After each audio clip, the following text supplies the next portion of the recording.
Good evening, everybody, and welcome to another edition of Fire Up Florida. My name is Scott Morgan, Ralph Motor City Madmouth. Wondering why I'm wearing the USF attire tonight? They're breaking ground on a new on-campus stadium tomorrow over on campus in Tampa. That's why I'm wearing it. My alma mater is breaking ground for the long-awaited on-campus stadium. All right, let me introduce the crew real quick.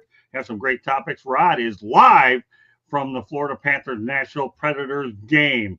All right. Well, first of all, okay, Mark the Barber, who also spends time with 108 Stitches Baseball Talk, joins us tonight. He'll be on this show twice a month. Welcome back, Mark. Thank you, my friend. It's so great to be here. I'm a huge hockey guy. That's why you're on the show. Glad to have you. And, of course, my co-host, Rod Peterson. Glad to have you on, Rod. Good to be here. All right, let's get to it. We're going to talk about the Winnipeg Jets. Got a little bit of Red Wing stuff. Florida Panthers, and I have a Did You Know that will floor Rod. I always like to do this because this guy handles it better than anybody I have ever handled these Did You Knows. And I always like to, if body language meant anything, that's why these Did You Knows appear on the big show. All right, Rodney. The Winnipeg Jets are the sixth team in NHL history to win 12 of their first 13 games. Remember last year, Paul Maurice said after winning the Stanley Cup, okay, that he's hoping for the Winnipeg Jets to win one. Tell you what, the Winnipeg Jets are off to a roaring start, aren't they, Rod? They absolutely are. Best start in franchise history. Their head coach tied an NHL record when they started 8-0. First time a coach had ever started with a new team with a record as good as 8-0. And they're home tonight. They got Colorado in there. If you read the South Florida Tribune, it's a wonderful publication. You guys might have heard of it. There's a column in there this week, Scott, written by Rod Peterson that talked about the Winnipeg Jets. They're trying to leave that club of teams that have never won a Stanley Cup. That's an ugly club. And until spring, the Florida Panthers, we're in that club. So we're all hoping that Winnipeg does, but the pundits are saying they might run out of steam. All you can do is win the games in front of you. And so far, they've won more games than anybody else in the NHL this year. Rod, we'll turn it over to Mark. At 45% on the power play. That should tell you all you need to know. That should be the bottom line right there. Those guys are flying high. They've always had the capability. Connor Hellebuck, if I'm correct on this, is the 7th all-time winningest goalie in American history. So he's playing out his butt as always. I mean, that's just a good team from top to bottom. Now, we are talking the beginning of November. We will revisit in March and see where they are. Once injuries hit, do they have the depth to keep this up?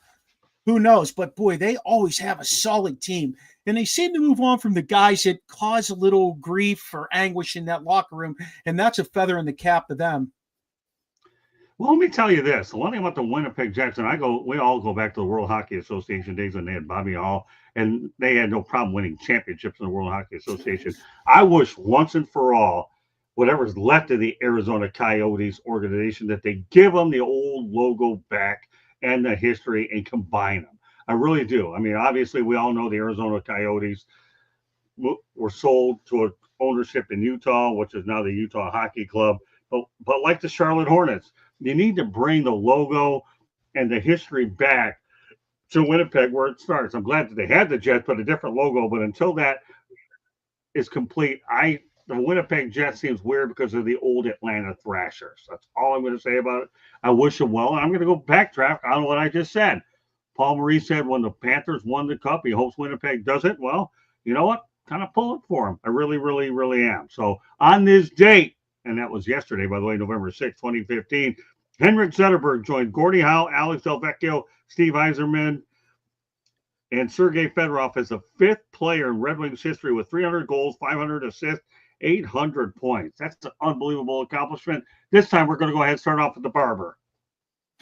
Listen, Henrik Zetterberg has been a quintessential Detroit Red Wing. I mean, he just falls right in line with all those guys.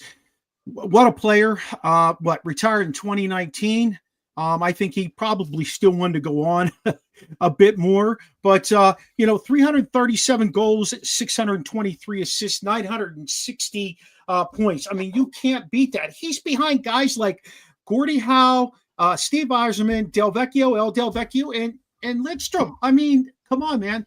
This is one of the This is one of the marquee players in the history of that place. They need to make sure they put a nice little statue of him up somewhere for what he's done for hockey in Detroit all those years. Good to have Blows 22 in the chat room. Thank you very much. All right, Rob, we'll turn it over to you. Well, I'll tell you what. He's coming in hot, Mark. I like this guy. I want to go. I'm getting back to your goaltending. Can't hear you guys. I feel like that's a Joshua problem, not an us problem. Oh, Joshua, I saw you up in the press box, Rod. Yeah, I'm here. No, the barber, he knows his stuff, man. We're going to come back on that. But if we're building statues in front of Little Caesars Arena, has Yzerman got one yet? I haven't been there yet, but has Yzerman got the – you would know, Scott. Hasn't got one? I mean, he's not the architect of it all. He is now. But Zetterberg, Johan Hedberg, obviously Chris Osgood, Pavel Datsyuk in the Hall of Fame class. It's a very long list of guys, that won those 4 Stanley Cups in Detroit. And we have talked on this show with the wonderful Jai Korn about the legacy that Ken Holland left behind. 4 Stanley Cups there, 3 in the pre-salary cap era, 1 since. And for whatever, people say they're still cleaning up Ken Holland's mess in Detroit. I'm like, what mess? 4 Stanley Cups. Zetterberg just one of a lot of guys there that you could build statues of. And the thing is with Yzerman, he's trying to be the next one. Yeah. And I keep hearing guys that they're coming. I haven't seen it yet. I have not seen it yet from Detroit. I'm hoping they're that team to take the step forward this year, but they haven't been. I'll tell you what, Rob, they've got some really quality prospects. They just need to know how to work in that veteran leadership with those guys, and they will take that to the next level. There's no doubt in my mind. I mean, I've watched them skate enough. That's a good young team. They've just got to get that. You know how every locker room has that guy who's going to push you forward. They've got that veteran leadership. I've seen it with a lot of teams, and that's what they're missing, I feel. Yeah, but it's been a long time. Yeah. The question is when. But I just want to go back on this, Scott, with something Mark said about goaltending and their special teams. You specifically said the power play. But, Mark, I couldn't agree enough. I could have reached through this screen and kissed you because all I hear is 5-on-5 this, 5-on-5 that. I hear it like every day. And I'll tell you something right now, and Scott's been following hockey a long time too. We're going to a playoff series. I'll take the team with the best goaltending and the best special teams over the one that's got the best 5-on-5 stats of the regular year. 10 times out of 10. And I don't know why people aren't talking about that like they used to. Let me tell you something, Rod. When I see you over at your studio the next time, I'll give you a hug with that goaltending comment. I will, because I've always had the premonition that a hot goaltender will carry you right to a championship. And until somebody's got the guts to prove me wrong, it is what it is. I'm not going to get into all day long here about this, but you're right, Rod, period. There's no ifs, ands, or buts. You got to have a hot goaltender to get you the rest of the way. So Yzerman's statue will come. Well, the fact of the matter is they're trying to build. I mean, Red Wings have lots of ways that they can get statues. The only real debate out there, actually, now that you talk about it, though, Rod, let's not forget Scotty Bowman played a large part in those Stanley Cups, too. Yep, He's the one that had to break that long drought, okay? So Scotty Bowman had a lot to do with it. But when you look at the Red Wings per se, okay, the way they've done, they've gone 8 years. They still have been to the playoffs 25 straight years in a row, which I don't think anybody's going to touch that record anymore. That may be an unbreakable record. But Sergei Fedorov hasn't had his number retired, and I don't see that anytime soon, Rod or Mark, because he burned his bridges out the door when he went to Anaheim, even though he's in the Hockey Hall of Fame. That one I don't see getting done right away. Yzerman statue. Well, don't forget that he's got Steve Yzerman Drive right by Joe Louis Arena, too, and they haven't taken that down at all. But he'll get his statue. But you guys make some excellent points. I'm going to go to Josh for a quick second. He made a comment which I really, truly agree with. I think Roberto Luongo should get a statue outside of the Panthers place. This guy, to me, the fact that he's got a Stanley Cup as an administrator, okay, that's one thing. But the fact of the matter is and his number one is retired. Reminds me of Terry Sawchuk back in the day. But Roberto Luongo should have a statue. I agree with Joshua wholeheartedly about that he should have his number retired. But you guys make some great points. The Red Wings will have to see if they've made enough moves in the offseason to get it done. But a guy to watch out for in goaltending is, I believe, Sebastian Cossa. He's probably not. He's over in Grand Rapids now, but I could see him in the Red Wings uniform by the end of the year. The guy's making remarkable progress, and that's the one guy that nobody has talked about, but they will before the year is up. Any closing thoughts on this? Yeah. We talked about Cossa in the past. I want to say that he is the next guy. He's 6'5", former Edmonton Oil King Jr. I broadcast this game, won gold, juniors gold. And Luongo's number is retired here, but there isn't a statue. And my telling you, probably Sergei Bobrovsky gets a statue before Roberto Luongo.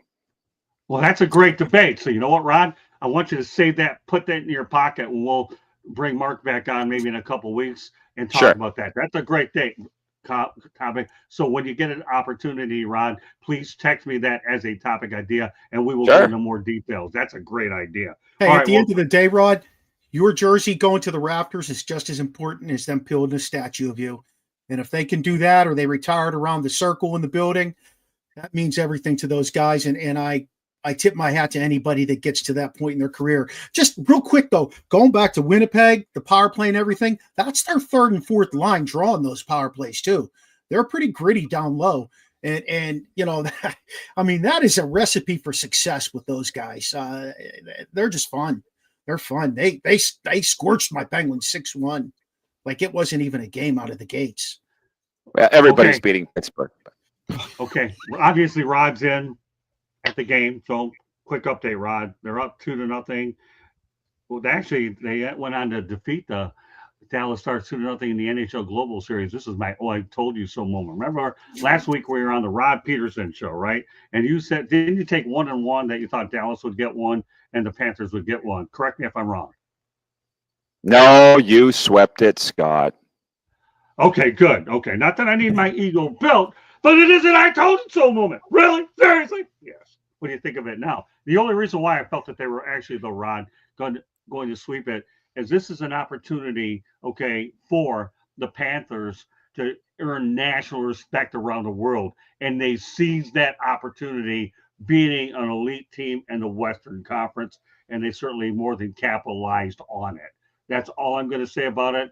And it isn't about sticking in your ear. Well, maybe it is a little bit because we're brothers anyway, so we have the right to do that after all the time we have doing a lot of fun things on this broadcast. But really, you know, the Florida Panthers right now won in the Global Series. They didn't disappoint anybody whatsoever against a top caliber opponent that they could see probably later on should they advance to the Cup Finals. So any observations, though, Ron, about what you saw with that Global Series? Not really, other than total domination. But you know what? They're doing it here tonight. It was 2-0, as you said, when I sat down. I just heard the horn go off. I think it's now 3-0. I think we might be watching the last game for Andrew Burnett, the head coach of the Nashville Predators here tonight, former Panthers coach. They're really struggling. They're dominating. The Panthers are dominating Nashville. They're beating everybody. This will be their 6th straight win tonight, guys. And Nashville's not putting up much of a fight. It's funny. I see the barber nodding. I don't know how you guys feel about this. I look at Stamkos, and I'm a huge fan, and I feel bad for him. And I put that on Twitter. I said, the Predators are getting dominated tonight. Poor Steven Stamkos. People are writing me back already going, don't feel sorry for him. He's got 2 Stanley Cups and a gold medal. He's fine. But I'm like, this is a team that doesn't care. And Florida's making them look bad, but I think anybody would make them look bad tonight. Well, I read today, Rod, that Barry Trotz said this thing doesn't turn around real quick. This becomes a very quick rebuild. And we talked about Stamkos' return to Tampa last week. So, you know, I still think he should have stayed there. It didn't work out. It is what it is. We're not going to go ahead and bridge under the water, water under the bridge, whatever you want to say. But nevertheless, Mark, okay, give me your thoughts about what the Panthers accomplished in Finland. Okay, their accomplishment in Finland was just a carryover from what they were doing last year. They have, again, talking about a recipe for success. They skate 4 lines out there. They play tough defense, and it was early in the season. They caught a Dallas team early in the season. I still think Dallas is going to be a contender out in the West. They have a lot of talent. They are fast and they're big, and they're getting solid goaltending out there. So that, you know, those early season games, I don't really read a whole lot into them. talk to me down the road once they get their feet wet, once we get through half of the season. Going back to Stamkos, though, I'm sorry, I want to sway this just for a second. I think they did the right thing letting him walk because Tampa's still staying relevant playing. And by letting him walk, they can stay relevant instead of investing a bunch of money in him. Unlike the Penguins, who have so much money tied up in a bunch of older guys. You have got to cut your losses at some point and move on from your guys, no matter what they've given you as a player. So, that's my gist on both of those. Okay, station break time. Candy Eblin. Candy Eblin, station there she is. Okay. You are listening to the South Florida Tribune YouTube channel. If we published a book last November, it is called Lessons from the Microphone, Tuning into the Enduring Wisdom of Visionary Leaders. It is written by your host, Scott, the Motor City Madmouth Morganroth. It's available on Amazon, Barnes & Noble, Kindle, Apple, and Google Books. There's a link on our website, www.southfloridatribune.com, where you can also find a link to a merchandise store. And you can find the wonderful writings of two of the gentlemen on this panel, Scott and Rod. They both write for us, and I take pictures. So go check out our website. If you have any show ideas or want to be a guest, email us, southfloridatribune@gmail.com. If you want to advertise or sponsor a show, call Scott, 954-304-4941. Back to the show. Thank you, Candy. Two more things I want to get to. Item number one. Rod, now you can provide me with a Panthers update from Sunrise. You talked about Nashville Predators, former coach Andrew Brunette. You're getting some vibes now that this could be his last game. Please elaborate.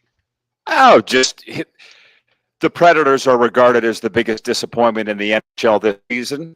You said yourself, Scott, you saw Barry Trotz saying that he's going to be starting a rebuild soon if they don't turn it around. And here they're flat out dominated by the Predators or the Panthers. I don't need to tell you much more than that. It's unfortunate. People seem to really like Andrew Brunette, but winning, Barry Trotz has to answer to his boss too, the owners of the team. So that's why I think we could be seeing his last game tonight. Interesting. All right, Mark, some observations on that. I think he's absolutely right. I was reading an article in The Athletic today that talked about if Brunette doesn't get it together with this team, he's gone. And you're right, Rod. It's probably going to be tonight. I know Trotz said that he's looking for young prospects. He's willing to deal away other guys for younger prospects. So it'll just be interesting to see how many of those older guys that he is willing to deal away and what he is looking for in return. You're right. It's the biggest disappointment in the league leading into the season. I thought we were going to really see something out of them. I thought they were going to take it up a notch, but they're not even close to where they should be able to perform at. Okay, well, funny, I had a stimulating conversation with Joshua Burstein today about this very topic. And you know what I told him? I told him the fact that, number one, okay, the Panthers made the right move to let Brunette go and bring on Paul Maurice because they needed that veteran presence is what they did. And lo and behold, that turned out to definitely become the case. Let's not kid ourselves. I know Josh likes to contribute a lot in the chat room, but this guy's a real steadfast hockey guy if I've ever seen one. And I'm going to tell you right now that the fact of the matter is that when you talk about things in their entire perspective, you really do need a veteran coach, especially when the going gets tough. You really, really do. And I think that's the biggest thing that people have to understand, that when you have a veteran coach to lead a team through the tough times in the playoffs, that Paul Maurice has more than done what he's had to do. And I think it's really a credit to him. Anything you want to add to that, Barber? Go ahead, Rob. Go ahead, Barber. No. Go ahead, Barber. I was just going to say, at the end of the day, they can give you all the tools you need, but if you can't make them work the right way, it's irrelevant. It doesn't matter. You can load a team up to the nth degree. If they don't play the system you ask them to play, if they don't stay healthy, if they don't buy in, it just doesn't take you to where you need to be. And in the professional ranks, they turn those guys over quick, especially in the NHL.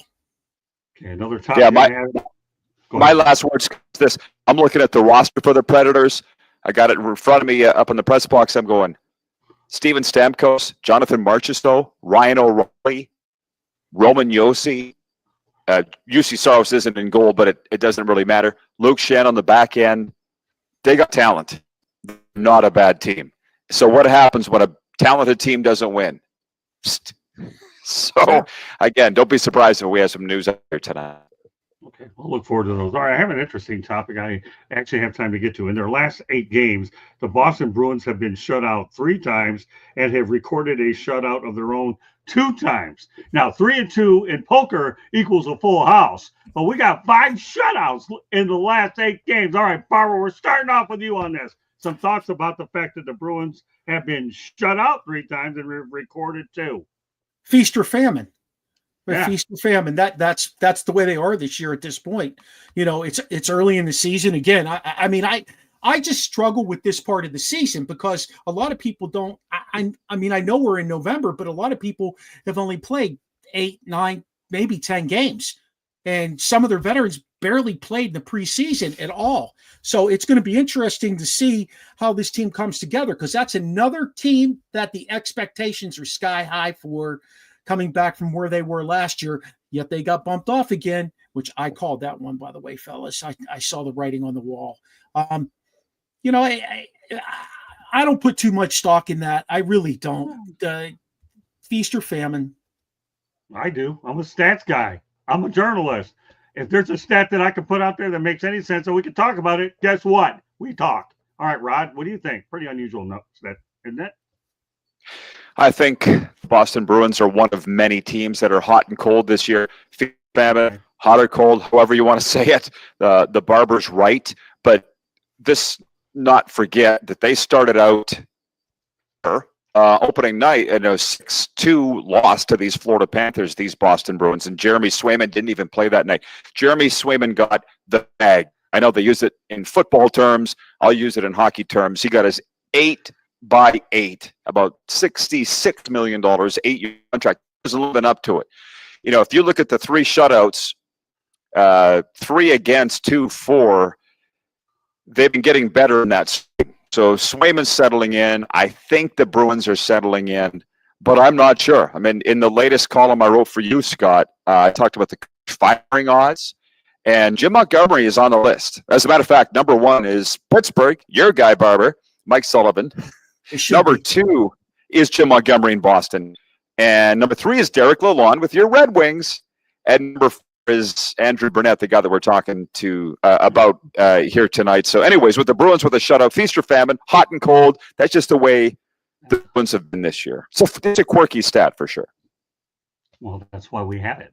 Okay, we like to be different than any other hockey show because yours truly, who, by the way, had Kenny Albert today, NHL analyst, talk to us for 25 minutes on the Motor City Mad Mouse show earlier in the week.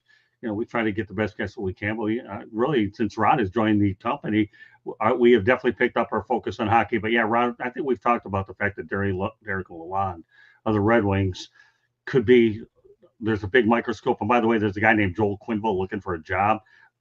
And once upon a time, he was the coach of the Panthers. And if in a would-be situation, I'd love to see him go with the Wings because he obviously coached in Windsor. If that was a full circle there thing, that's fine. Also, Bob Buffner, I believe his name, is an assistant coach with the Detroit Red Wings. All right, I've got it. Did you know that will blow Rod Peterson away? There is no way he will get this. I guarantee I would be very curious to see what his facial reaction is, because this guy to me is my brother from another mother.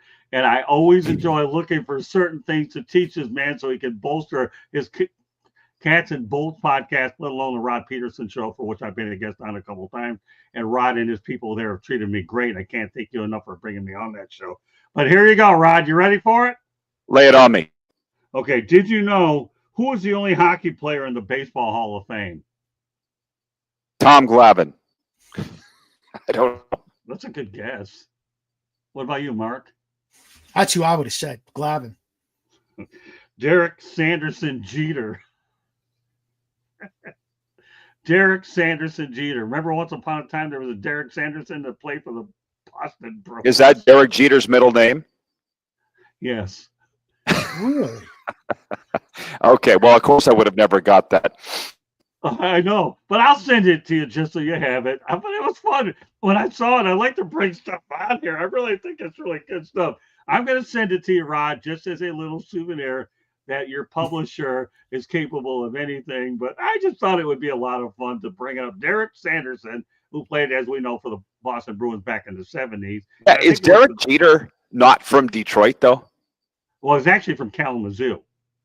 Well, okay, Michigan. Okay, yeah. Michigan. But why is his middle name Sanderson? I don't know. I didn't go that far to find out why it was Sanderson. I just looked for Derek Sanderson Jeter. So he brings us all that information without the background. Okay. I didn't need to give you the background. All I'm responsible for the names, 2 or 3 of them. I got 2 hashtags out of one idea. Derek Jeter, Derek Sanderson. And I got you again, Rod. When I told this to loosely, Candy, there's no way that I could have known that. And I don't really want to know it either. So. Oh, it's okay. It doesn't matter. But the fact of the matter is, because this is Barber's first go around on the show, at least the one thing about Rod, and I tell you what I like about this guy, you can give him all these little curveballs all day long, and he stands there and takes them like a cotton picking pro. He really is great. I've never seen a guy more humble and fun than this guy. But I do the same thing to you, so it works out good. It's okay. Yeah, I know you all mess around with me at the studio up in Boca. I get it. I really, really get it. You know, but the fact of the matter is you can mess with me, and I'm always looking to mess with you. That's why we have a lot of fun here on Fire Up Florida, which am I loud? Who cares? Give me the thumbs up because we got a good threesome here. And you're going to see this threesome on twice a month here on the South Florida Tribune Broadcasting Network, let alone the fact that Rod Peterson is live from Sunrise, Florida, covering the Florida Panthers and the Nashville Predators. Okay, so with that said, any closing thoughts, Barber, about what you saw with your first act with Mr. Canadian? Hey, look, this was a fantastic show to be on. I'm looking forward to the next go around. Can't wait to hear the topics we tackle. Like I said, I'm a hockey guy through and through. Football's number 1, but hockey's 1A. So, you know. Yeah, well, don't forget the fact that you appear on the baseball show, and that's what got us together.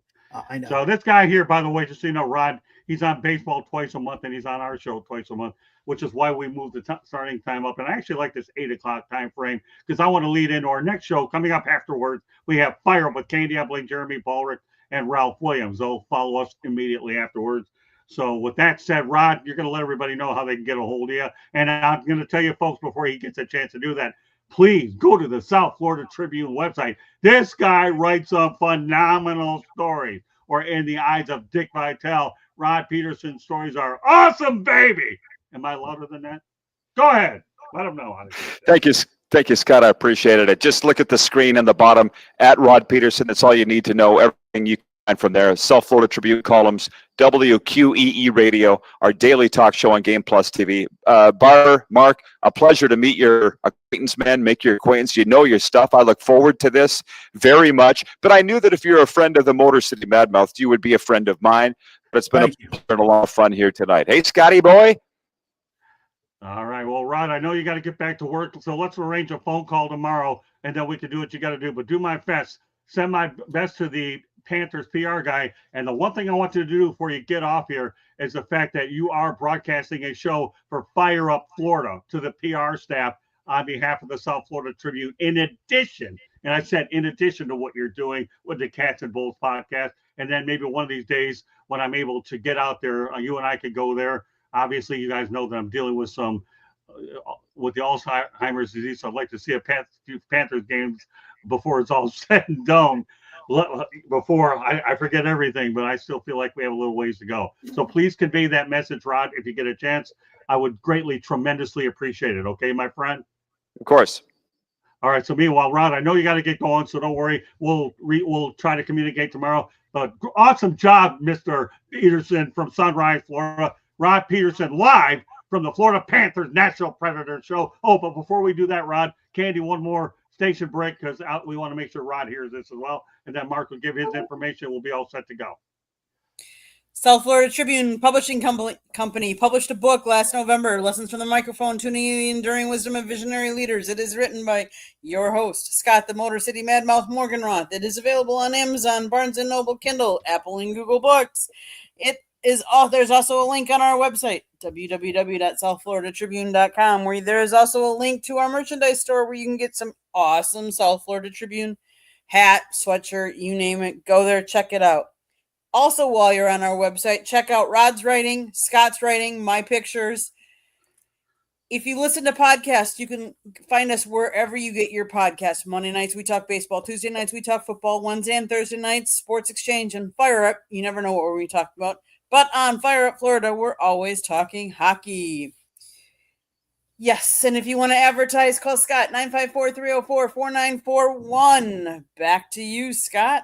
All right, little on Mac to the barber. Okay, give your contact info, and then Mr. Peterson can get back, make us proud South Florida Tribune, keep covering. Great work tonight. And by the way, you're dressed pretty darn good, man. All I could go out there is hopefully be a junior. I try. Oh, sure. Oh, you are a way better dresser than I am. I'm not even in your class for then. I ain't gonna worry about all I wear is that stuff, but I like it. I'm comfortable. Looks Go like ahead. It's 4-0. Barber. Looks like it's 4-0 Florida. All right, well, it's gonna get worse before it's over. It doesn't matter. I got another show fire up. Go ahead, Mark. Give You the can find me at contact either OSP with MM or Original Sports Podcast. We're on every place you can listen to a podcast. You can find us on YouTube, and we run a Tuesday night show from 7 to 8, the Original Sports Podcast with Mark Meriday and the Barbershop crew. Love to have you check us out. Weekly, we talk all sports. Right now, we're into heavy football because it's football season. We're talking college and NFL. We throw in a smidgen of hockey, a little bit of baseball, and who knows what else. But check us out, the Original Sports Podcast. All right, Rod, I love it when you're on site. That just makes it even way better. Great stuff. Once again, please convey that message that I asked you to do. The fact that you got 2 shows connected to your coverage plans, and the fact of the matter is I just am proud to have you as my co-host, Rod. That can I say? I am nice to people once in a while, let alone the fact that they're family and they're great colleagues. And you guys. Same here. Thanks, guys. All right, have a great night, Rod. Proud of your Take care, effort Rod. tonight. Nice meeting Go you. get him, buddy. Yep. Thanks, Mark. See you, Candy. See you, Scott. You bet. So, Mark, that does it for us with the South Florida here over at Fire Up Florida. So, on behalf of Rod Peterson and the Barber, my name is Scott Morgan Roth from Motor City Madmouth. Thank you for joining us on this edition of Fire Up Florida, and we will see you next Thursday night, probably closer to 8 o'clock. This is a good time unless we have a guest that needs to come on a little bit earlier. But thank you very much, everybody, for joining us. Enjoy your hockey week. Bye now.